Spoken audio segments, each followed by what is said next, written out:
કચ્છના નખત્રાણા તાલુકાના કોટડા જરોદર ગામે સોની વેપારી પર છરી વડે હુમલો કરી અને ₹30.32 લાખની લૂંટની ઘટનાનો ભેદ પોલીસે ઉકેલી દીધો છે। પશ્ચિમ કચ્છ એસઓજી પોલીસે બાતમીના આધારે 2 આરોપીની ધરપકડ કરી છે। નખત્રાણા તાલુકાના કોટડા જરોદર ગામે સોની વેપારી દુકાન બંધ કરી અને પોતાના ઘરે જઈ રહ્યા હતા। તે દરમિયાન આરોપીએ વેપારી પર ઘાતકી હુમલો કરી 45 તોલા સોનાના દાગીના ભરેલી બેગ લૂંટી આરોપીઓ ફરાર થઈ ગયા હતા। કારમાં આવેલા 3 લૂંટેરાઓએ પકડવા માટે પોલીસે અલગ અલગ ટીમો બનાવી હતી, જેમાં પશ્ચિમ Kutch local crime branch special operation group અને નખત્રાણા પોલીસની ટીમોએ તપાસનો ધમધમાટ શરૂ કર્યો હતો।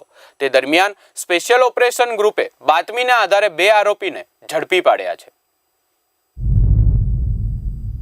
તારીખ 18 તારીખના રોજ જે નિલેશ સોની નામના જે વ્યક્તિ છે એમની લૂંટ થયેલી અને 48 તોલા સોનું લગભગ 31 લાખ રૂપિયાના જેટલા મુદ્દામાલની જે લૂંટ થયેલી નંબર વગરની સ્વિફ્ટ ગાડીમાં જે લોકો આવેલા ને એમની પર હુમલો કરેલો છરીથી, અને એ બહુ મોટો બનાવ બનેલો એટલે એની ખૂબ જ ગંભીરતાની નોંધ લઈને રેન્જ આઈજી શ્રી ચિરાગ કોડિયા સાહેબ અને એસપી જી છે વિકાસ સુંડા સાહેબે જુદી જુદી ટીમો બનાવેલી।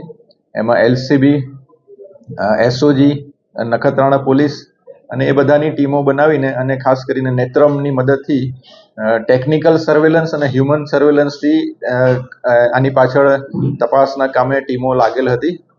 એ દરમિયાન આજે બાતમી મળેલી હતી ટીમોને કે આ કામમાં જે સ્વિફ્ટ ગાડી વપરાઈ છે એ સ્વિફ્ટ ગાડી લઈને આરોપીઓ ખાવડાથી ભુજ બાજુ આવવાના છે।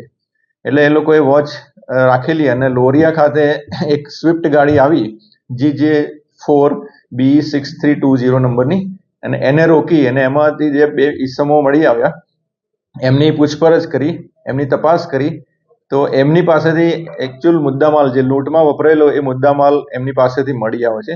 અને એ 2 ઈસમો એક મુસ્તાક પચાણ છે અને નાલી મીઠા કરીને એક ઈસમ છે, એ બંનેની ધરપકડ કરવામાં આવી છે।